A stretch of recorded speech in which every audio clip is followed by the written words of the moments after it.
Welcome to Ash cooking channel. ನಾವಿವತ್ತು ಮನೆಯಲ್ಲೇ chicken ಕಬಾಬ್ ಪೌಡರನ್ನು ready ಮಾಡಿಕೊಂಡು ನಾವು ಹೇಗೆ ಕಬಾಬನ್ನು ಮಾಡ್ಕೊಬೋದು ಅಂತ ತೋರಿಸ್ತಾ ಇದ್ದೇವೆ. ಇದು ಮಾಡೋದು ತುಂಬಾ ಸುಲಭ.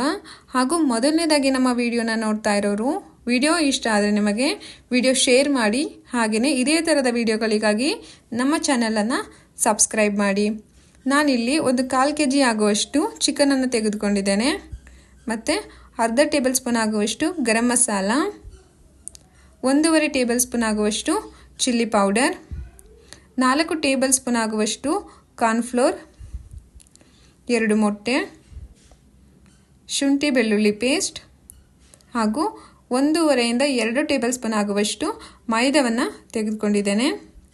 ನಾವಿಲ್ಲಿ ಮೊದಲಿಗೆ ಕಬಾಬನ್ನು ಮಾಡಲಿಕ್ಕೆ ಪೇಸ್ಟನ್ನು ರೆಡಿ ಮಾಡ್ಕೊಬೇಕಾಗುತ್ತೆ. ಅದಕ್ಕೆ ನಾನು 4 ಟೇಬಲ್ ಸ್ಪೂನ್ ಆಗುವಷ್ಟು ಕಾರ್ನ್ಫ್ಲೋರ್, 1.5 ಟೇಬಲ್ ಸ್ಪೂನ್ ಆಗುವಷ್ಟು ಮೈದಾ ಸೇರಿಸ್ಕೊಳ್ತಾ ಇದ್ದೇನೆ. ಹಾಗೆ ಅದಕ್ಕೆ 1.5 ಟೇಬಲ್ ಸ್ಪೂನ್ ಆಗುವಷ್ಟು ಚಿಲ್ಲಿ ಪೌಡರನ್ನು ಸಹ ಸೇರಿಸ್ಕೊಳ್ತಾ ಇದ್ದೇನೆ.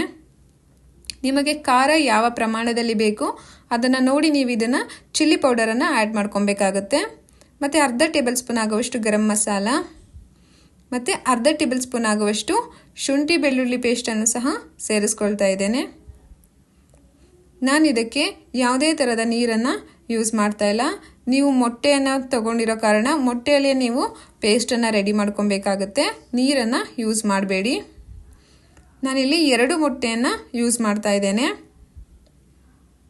ಹಾಗೂ ಸ್ವಲ್ಪ ಉಪ್ಪನ್ನು ಸಹ ಸೇರಿಸ್ಕೊಳ್ತಾ ಇದ್ದೇನೆ. ನಾನು ಇದನ್ನು ಇವಾಗ ಪೇಸ್ಟ್ ರೀತಿಯಲ್ಲಿ ರೆಡಿ ಮಾಡ್ಕೊಳ್ತೇನೆ.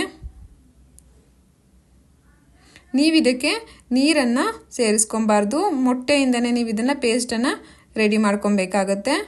ಪೇಸ್ಟ್ ರೆಡಿಯಾದ ನಂತರ ನಾನು ಚಿಕನನ್ನು ಸಹ ಆ್ಯಡ್ ಮಾಡಿದ್ದೇನೆ.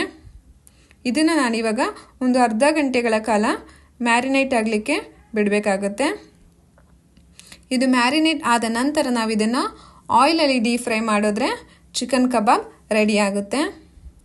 ಯಾವುದೇ ಥರದ ಫುಡ್ ಕಲರ್ಗಳನ್ನಾಗಲಿ ಪ್ರಿಸರ್ವೇಟಿವ್ ಐಟಮ್ಸ್ಗಳನ್ನು ಬಳಸದೆ ಮನೆಯಲ್ಲೇ ಸಿಗುವಂಥ ವಸ್ತುಗಳಿಂದ ನಾವು ಆದಷ್ಟು ಸುಲಭವಾಗಿ ಚಿಕನ್ ಕಬಾಬನ್ನು ರೆಡಿ ಮಾಡ್ಕೊಬೋದು.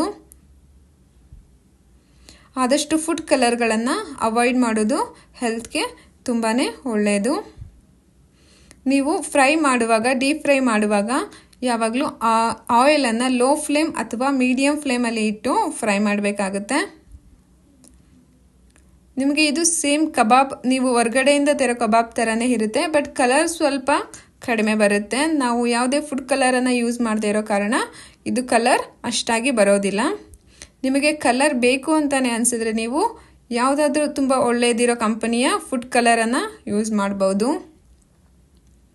ನೋಡಿ, ಇದು ಕಬಾಬ್ ರೆಡಿ ಆಗಿದೆ. ಅತಿ ಸುಲಭವಾಗಿ ಯಾರು ಬೇಕಾದರೂ ಮನೆಯಲ್ಲಿಯೇ ಕಬಾಬ್ ಪೌಡರನ್ನು ಮನೆಯಲ್ಲಿ ಮಾಡಿಕೊಂಡು ನೀವೇ ರೆಡಿ ಮಾಡ್ಕೊಬೋದು. ನಿಮಗೆ ನಮ್ಮ ವಿಡಿಯೋ ಇಷ್ಟ ಆದರೆ ವಿಡಿಯೋನ ಶೇರ್ ಮಾಡಿ, ಹಾಗೂ ಇದೇ ಥರದ ವಿಡಿಯೋಗಳಿಗಾಗಿ ನಮ್ಮ ಚಾನಲನ್ನು ಸಬ್ಸ್ಕ್ರೈಬ್ ಮಾಡಿ. Thank you.